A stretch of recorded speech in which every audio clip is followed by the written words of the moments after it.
నియమించబడినాను. నేను నా పదవి కాలంలో మరియు నిబంధనల ప్రకారం నిస్వార్థంతో రైతుల శ్రేష్ఠకై మరియు వ్యవసాయ మార్కెట్ కమిటీ షాద్ నగర్ యొక్క అభివృద్ధిపై కృషి చేస్తానని దైవ సాక్షిగా ప్రమాణం చేస్తున్నాను. ప్రమాణం చేపట్టినటువంటి సులోచన కృష్ణారెడ్డి గారిని సాధారణంగా వేదిక మీదకి ఆహ్వానిస్తారు. వైస్ చైర్మన్ బాబురాణి ఖాన్ వేదిక మీద రావాల్సిందిగా ఆహ్వానిస్తారు.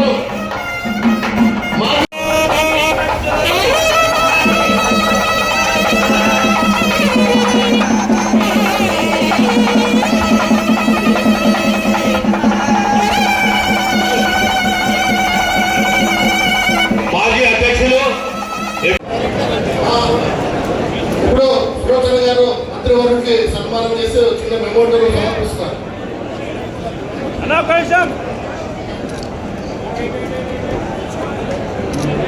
గౌరవ ఎమ్మెల్యే గారికి వైస్ చైర్మన్ బాబు ఖాన్ గారు మెమోతో సన్మానం చేయాల్సింది.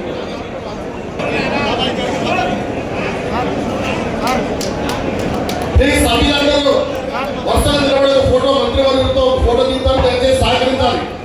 మనం మీతో అందరూ సహకరించాలి ప్లీజ్.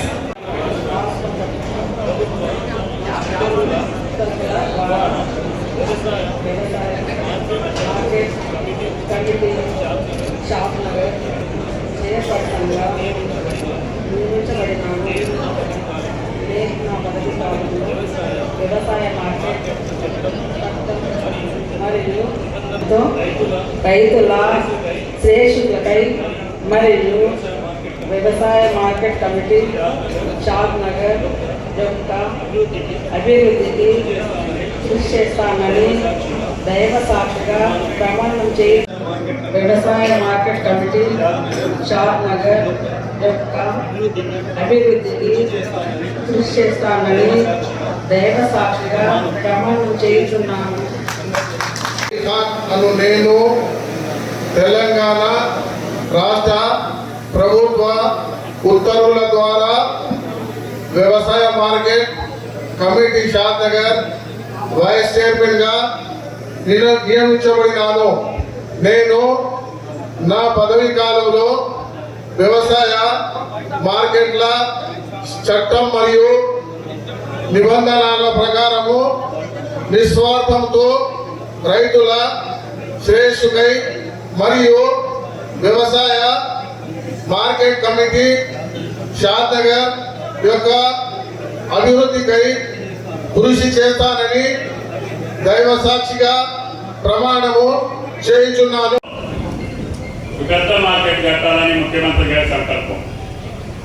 గత 3 రోజుల కిందనే అన్న నాకు ఎయిర్పోర్ట్కి అందుబాటులో రంగారెడ్డి జిల్లాకి చుట్టూ ఉన్నటువంటి సన్న చిన్నకారు రైతులు పండించే ప్రతి పంట కూడా ఉపయోగపడేటట్టుగా ఇతర దేశాలకు పంపించే స్థాయిలో ఆ మార్కెట్లో ఇది ఉంది ఇది లేదు అనేటటువంటి భావన లేకుండా మీకు 1000 కోట్లు కాదు 2000 కోట్లతోటైనా సరే ఇక్కడ కోయిడా దగ్గర మార్కెట్ కట్టమని చెప్పి ఆదేశించారు. అతి త్వరలోనే ముఖ్యమంత్రి గారి చేతుల మీదుగా రంగారెడ్డి జిల్లా రైతాంగానికి అది ఏర్పాటు చేస్తానని చెప్పి మీకు ఈ సందర్భంగా మనం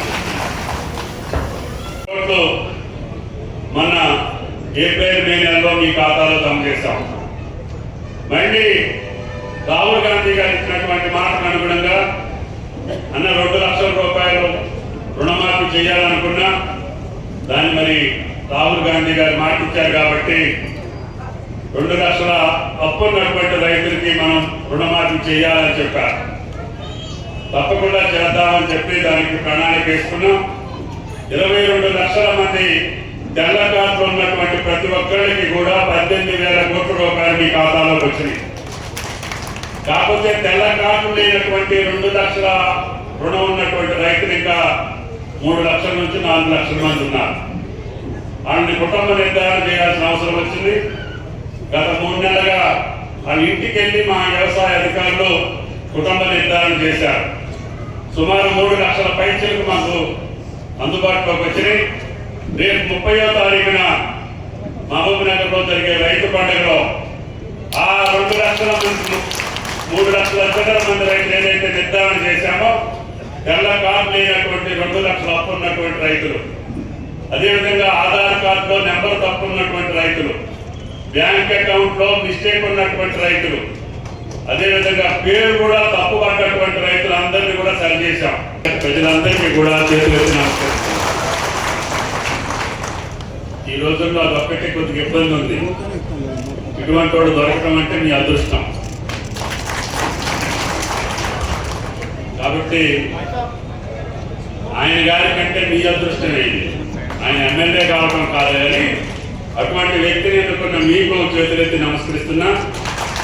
ఈరోజు ఆయన ఆశీర్వాదం, పార్టీ యొక్క ఆదేశాల అనుసారం సులోచన గారు రైతుల లిస్టులలో కొన్ని బ్యాంకులు 58,000 మంది రికార్డులు మాకు రాలేదు. వాటిని కూడా ముఖ్యమంత్రి గారు ఇవ్వమని చెప్పారు. వీటన్నింటినీ కలిపి రేపు సుమారు 3,000 కోట్లు మహబూబ్ నగర్ రైతు పండుగలో మీ ఖాతాలో వేయదలుచుకున్నది ప్రభుత్వం అని చెప్పి కూడా ఈ సందర్భంగా మనం చేస్తుంది. అదేవిధంగా ధాన్యం కొనుగోలు మీరు చూస్తున్నారు. భగవంతుడి దయ వల్ల ఆ వరుడు దేవుడు ఖండించాడు. భారతదేశంలో ఈనాడు అత్యధికంగా వరి పండించినటువంటి రైతు నా తెలంగాణ రైతన్న అని చెప్పుకోవడం మీకు ఈ సందర్భంగా మనం సుమారు 1,53,00,000 ఉమ్మడి రాష్ట్రంలో కూడా మనకు అంత దిగుబడి రాలేదు. ఈరోజు భగవంతుడి దయ వల్ల 40 బస్తాల పైన పడుతుంది. అదేవిధంగా అన్నింటినీ ఎంఎస్పీకి మనమని చెప్పాం. సన్నధాన్యం పండించిన రైతుకి 500 బోనస్ ఇస్తామని చెప్పాం. 3 రోజుల్లో మీ ఖాతాలో డబ్బులు పడుతున్నాయి. మళ్ళీ 3 రోజుల్లో మీకు బోనస్ కూడా మీ అకౌంట్ లో పడతాం. డ్రిప్ ఇరిగేషన్ కావాలా, ఇంకా ఏ అవసరం ఉందో చెప్పండి, తప్పకుండా మండలానికి శాంక్షన్ చేస్తానని చెప్పి మీకు విజ్ఞప్తి చేస్తున్నాం. మీరు చూస్తున్నారు గత సంవత్సర కాలంగా శుద్ధమైనటువంటి పాలన వ్యవస్థలను కూడా అన్నింటి చిన్నాభిన్నం చేశారు. వాళ్ళ స్వార్థం కోసం, స్వలాభం కోసం, సొంతం కోసం, ఇందాక మిత్రులు చెప్పినట్టుగా అహంకారపూరితమైనటువంటి అవినీతమైనటువంటి అధోగతి పాలనలో ధనిక రాష్ట్రమైనటువంటి తెలంగాణ ఈనాడు వడ్డీలు కట్టి 7 లక్షల కోట్లు అప్పు తీర్చాల్సిన బాధ్యత వచ్చింది. అయినా సరే రేవంత్ రెడ్డి గారు వెనకడుగు వేయట్లేదు. ఆ అప్పు తీర్చుకుంటూనే, వడ్డీలు కట్టుకుంటూనే ఈ రోజున వ్యవసాయ శాఖకు ఒక్కదానికి 47,000 కోట్లు ఇచ్చినటువంటి ఏకైక ప్రభుత్వం ఈనాడు తెలంగాణ ప్రభుత్వం భారతదేశంలో. కాలేజీయే కాదు, స్పోర్ట్స్ స్టేడియమే కాదు, ఇంటిగ్రేటెడ్ స్కూలే కాదు, ఆయన అడిగినటువంటి మార్కెట్ కమిటీ కూడా వెంటనే శాంక్షన్ చేస్తానని చెప్తుంది.